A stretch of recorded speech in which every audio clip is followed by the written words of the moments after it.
जैसे मिस बिहार है, क्या मिस बिहार में बस बिहार भर के बच्चे आप ऑडिशन देने के लिए आए थे या अदर स्टेट का भी? मुझे तो बहुत खुशी मिली कि मैं फैशन वीक बिहार की विनर बन चुकी हूँ। और उससे पहले भी मुझे बहुत ये थी कि मुझे बनना ही है विनर।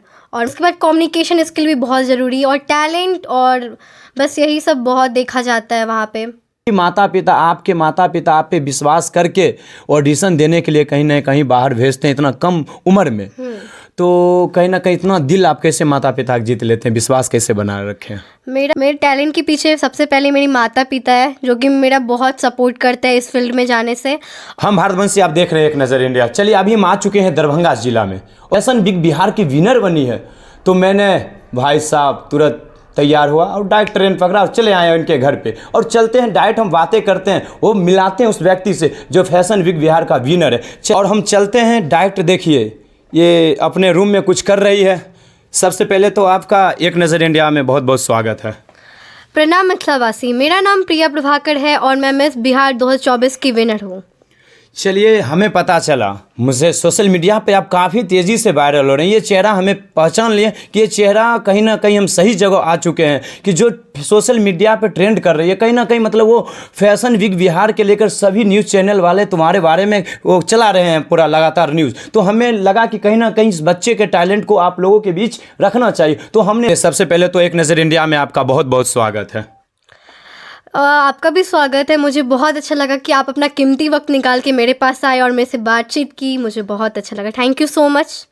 चलिए, आज अब इनसे हम कुछ बातें करते हैं कि फैशन बिग बिहार होता क्या है। पहले जानने का मैं प्रयास करता हूँ, जो फैशन बिग बिहार आपने विनर हुए, विजेता बन चुके हैं, उस विजेता बने तो उस समय आपका क्या रिएक्शन था, कितना खुशी था? मुझे तो बहुत खुशी मिली कि मैं फैशन वीक बिहार की विनर बन चुकी हूँ। और उससे पहले भी मुझे बहुत ये थी कि मुझे बनना ही है विनर। और मेरे में वैसा था कि मैं अपना 100% दूँ और मैं ये करूँ और विनर बनूँ। तो फैशन बिग बिहार कहीं ना कहीं वो, उसके बारे में आप फैशन बिग बिहार के बारे में दो शब्द संक्षेप में बताइए आप। फैशन बिग बिहार एक मॉडलिंग शो है जो पीजेंट शो है, और ये एक लेवल का शो है जिससे आप अपने आप को रिप्रेजेंट कर सकते हैं। और मैं मिस बिहार को रिप्रेजेंट कर रही हूँ अभी। वो एक भाषा अगर शॉर्ट कहा जाए तो मेरे भाषा में अपने टैलेंट, आपके अंदर जो टैलेंट है वो अपने एक स्तर पर वो निखार सकते हैं, दुनिया को दिखा सकते हैं कि आपके अंदर में क्या, इसमें क्या क्या मायने रखता है। इससे अगर कोई लोग अगर विनर बने, आप विजेता बने, तो इसमें क्या क्या मायने रखता है। अगर कोई दूसरी लड़की जो इस क्षेत्र में आना चाहती है, विनर बनना चाहती है, मिस बिहार बनना चाहती है, तो उसको क्या क्या मतलब रखना चाहिए, उसके अंदर में क्या क्या टैलेंट होना चाहिए? सबसे पहले पर्सनालिटी होना चाहिए, फिर वो पंचुअल भी होना चाहिए, अपने टाइम को लेकर टाइम के अकॉर्डिंग चलनी चाहिए। उसके बाद कम्युनिकेशन स्किल भी बहुत ज़रूरी है और टैलेंट, और बस यही सब बहुत देखा जाता है वहाँ पे।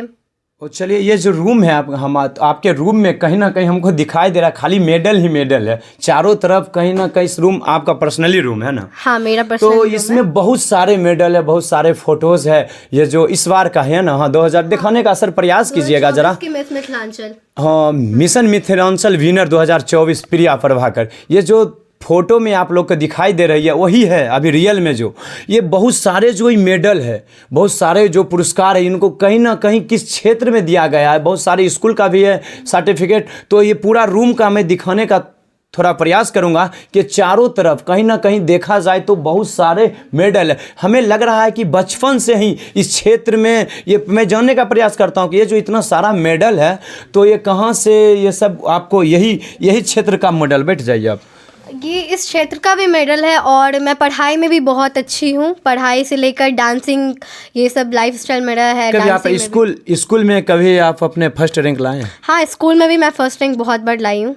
जैसे मिस बिहार है, क्या मिस बिहार में बस बिहार भर के बच्चे आप ऑडिशन देने के लिए आए थे या अदर स्टेट का भी? अदर स्टेट से भी आए थे, कोई भुवनेश्वर से आए थे, कोई दिल्ली से, कोई गोवा से, और कोई कहीं कहीं से आए थे। फिर उसमें बिहारी विनर। हाँ, फिर कहीं ना कहीं लोग कहते हैं दिल्ली मुंबई में टैलेंट है, हर चीज दिल्ली मुंबई, बिहार में तो कुछ है नहीं भाई साहब। बिहारी लोग तो ऐसे भी गवार होते। फिर बिहार की बेटियां कैसे एक नंबर, कैसे विनर बन गई, वो आपके सामने है। और आपके सामने ये बात करने और उनके इंटरव्यू से आप पता कर सकते हैं कि बिहार की बेटी, बिहार किसी से कम नहीं है। बट बिहार के जो लोग सही लोगों को सही लेवल, सही स्टेज नहीं दे पाते हैं, जिसके कारण बिहार बर्बाद है और बदनाम है। लेकिन अगर सही टैलेंट को अगर सही मौका और सही समय दिया जाए तो बिहारी से बढ़कर कोई नहीं है। कोई नहीं होता। जो बनती है विनर मिस बिहार, उसके अंदर सभी टैलेंट भरपूर होता है। तो इसके टैलेंट जो आपके अंदर आया, कहीं ना कहीं इस टैलेंट के पीछे कौन? मेरे टैलेंट के पीछे सबसे पहले मेरी माता पिता है, जो कि मेरा बहुत सपोर्ट करते हैं इस फील्ड में जाने से। और फिर मेरे सर गुरु है जो जेपी पाठक है, जिनसे मैं डांसिंग ये सब सीखी हूँ। और सूरज सर हुए, फिर ये रवि सर, जिनसे मैं डांस सब सीख आप रही हूँ। डांस भी करते हैं? हाँ, मैं ओडिसी डांसर हूँ। और चलिए, और आपके माता पिता कहीं ना कहीं, आप किस क्षेत्र से हैं? आप गांव का नाम बताइए आप। मैं कनकपुर गांव की हूँ, रहने वाली हूँ। कौन जिला में पड़ता है? ये मधुबनी जिला में।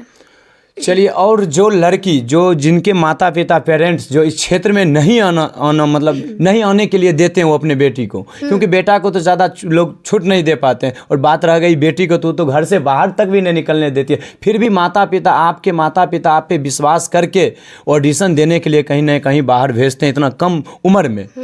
तो कहीं ना कहीं इतना दिल आप कैसे माता पिता जीत लेते हैं, विश्वास कैसे बनाए रखें? मेरा विश्वास मम्मी पापा पे ऐसा ही है, क्योंकि मैं मम्मी पापा को सब चीज़ में बहुत अच्छे से वो करती हूँ, कि पढ़ाई में भी आगे हूँ, इसलिए मेरी मम्मी पापा को लगता है कि मेरी बेटी कर सकती है, ये फील्ड में भी कर सकती है। तो पापा मम्मी पे इतना विश्वास बना रहता है।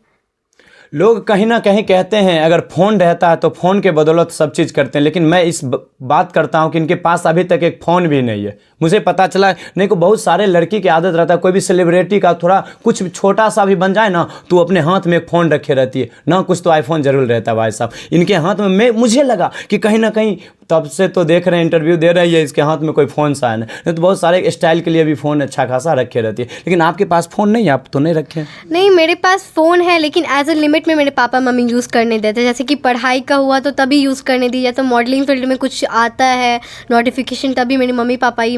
आपके पास कोई पर्सनली फ़ोन नहीं है? नहीं, पर्सनली तो नहीं है, लेकिन एज अ मम्मी पापा के पास है तो वही यूज़ कर लेती हूँ। आजकल के लोग तो ऐसे होते हैं जो माता पिता के छोड़ देते हैं, कहते हैं हमको एगो फ़ोन दे दीजिए।